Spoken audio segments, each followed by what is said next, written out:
by Ibn al-Jawzi, rahimahullah ta'ala. And he mentions a pious man. He says there was a man who used to fast throughout the day, and he used to pray Qiyamul Layl throughout the night. He never used to involve himself in anything that was haram. He knew that the people that were around him in his land were corrupt people. So he didn't sit in their gatherings, because all they used to do was backbite and slander. So he stayed away from any gatherings. And he would just stay in his house and never leave his house. When he ran out of food, he would leave his house and he would store and he would buy enough food to last him as long as it can. And then he would remain in his house just worshipping Allah subhanahu wa ta'ala. The people of the land, they gathered together and they said, look at this man. Does he think that he is better than us? He doesn't come and sit in our gatherings.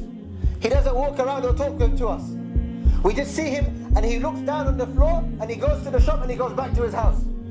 Never did this man look right or left or even in front of him. He would just look down and walk. So the people became jealous of this man. And this is how they work.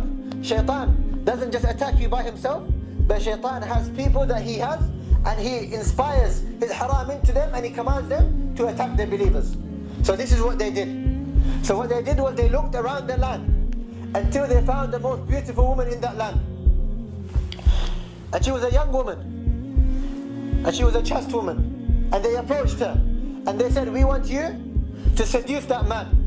And we want you to commit zina with that man. So she said, how can I do such a thing? And she was from amongst the most poorest women in that land. She found it very difficult to live. So they said to her, if you can do this, then we will give you the equivalent to your weight in gold. And even more than this. And all of this poverty that you are facing today, it will end. All you have to do is commit zina with that man. So the woman, she went home and she thought and she began to think. Until she looked at her situation and she thought, subhanallah, or she thought to herself, that there is nothing left for me. I'm going to die of poverty and I have nothing left. So she accepted the task that they had given her. And she said, I will go and I will commit zina with this man. So one cold night, she went and she knocked on the house of this man. She knocked on the door of the house of this man. So he opened the door and he saw a woman. So he closed the door. So she raised her voice and she said, please allow me to come into your house. I was traveling and I thought that I would reach my destination before night. But now, the night has come and I'm in the middle of nowhere and I do not know where I am. I do not know anyone in this land. And if you do not accept me into your house, then I fear that something will happen to me outside. So he said, we have many neighbors around from the door. Please go and knock on the house of these neighbors and inshallah ta'ala, they will help you. So the woman, she left. A little while later, she knocked on his door again. And she said, I went to the houses of your neighbors, but no one is home. And it is really cold outside. And I fear that I may die if you do not accept me and allow me to come into your house. So he said, just go further down the hills and you'll find that there are a few more houses over there. And inshallah ta'ala, they will allow you to live with them. He said, there is no one in my house, so it's not permissible for you to be with me. So the woman, she left. A little while later, she came back again. And she knocked on his door. So he opened the door and he saw the woman. And she said, Wallahi, if you do not allow me to come into your house, and if any man, he puts his finger on me, and he rapes me and he takes away my chastity, then wallahi on Yawm al-Qiyamah I will stand in front of Allah and say, you were the one who was the cause of this. It is because of you, he raped me. It is because of you, this happened.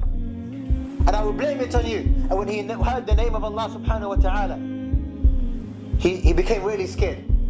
Why? Because إِنَّمَا الْمُؤْمِنُونَ الَّذِينَ إِذَا ذُكِرَ اللَّهُ وَجِلَتْ قُلُوبُهُم. Because the believers, when the name of Allah subhanahu wa ta'ala is mentioned, their hearts begin to tremble. So this man, he became really scared. So he said, and he had 2 rooms in his house. So he said to her, he said, come and sit in this room. And do not knock on my door, and do not say anything to me. As soon as the time of Fajr approaches, leave my house and continue with your journey. So the man, he left this woman in this room and he went into the second room that he had and he locked the door. And he continued with his recitation of Quran. Now the people of the land, they know that she has entered his house. So they have gathered around the house, waiting to catch the two of them committing zina. And this is a pious man, and he has never faced anything like this in his life. So he is in his house now, and he is reciting the book of Allah subhanahu wa ta'ala. And this woman is ready to commit zina with this man. And the people of the land have gathered around the house, waiting to enter the house to catch them committing zina. The man now, he's reciting Quran, and the woman, she begins to scream. She screams and she screams and she screams. So the man, he opens his door and he walks into the room where the woman is. He has a fire lamp with him, an oil lamp with him, and he walks into the room where the woman is, only to find that she is lying on the floor without her clothes on, and she is calling him towards her. This man now, for the first time in his life, he is seeing something that he has never seen before, because his gaze has always been lowered. He is feeling something in his heart now that he has never felt before. His mind is telling him things that he has never told him before. He has the most beautiful woman of the land in front of him, calling him for zina. What does he do? What would a person in this situation do? He has never seen anything like this in his life. The people now, they know. They heard the first scream from the woman, so they know that very soon they will catch them committing zina. So they come closer to the door of the house of the man. The woman now, all of a sudden, begins to scream. And she screams and she continues to scream and scream and scream.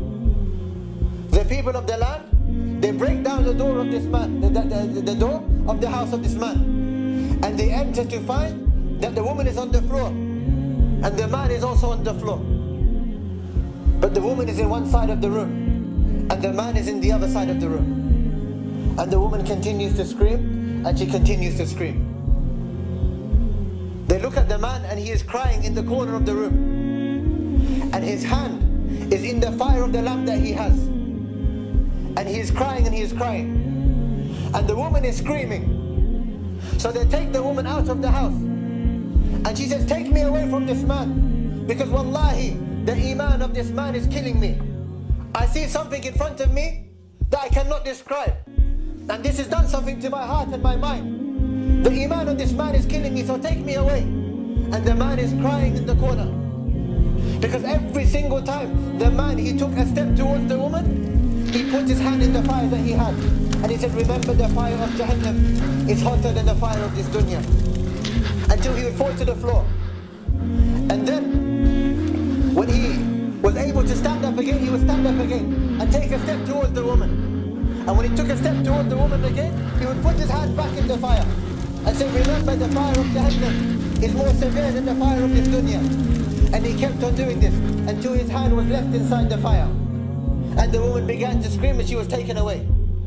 Then this man, he turned to Allah subhanahu wa ta'ala, and he said, "Oh Allah, forgive me for the sin that I have committed." What sin did this man commit? What did he do? He stayed away from zina. He stayed away from the most beautiful woman of the land. What sin did he commit? He said, "Oh Allah, forgive me for the footsteps I took towards that woman." Look at the iman of this man. Look at the iman of the righteous people. Nothing will tempt them. Nothing will take them away from Allah subhanahu wa ta'ala. Allah is calling you. Allah is calling you to say His name. Allah is calling you to come home again. Allah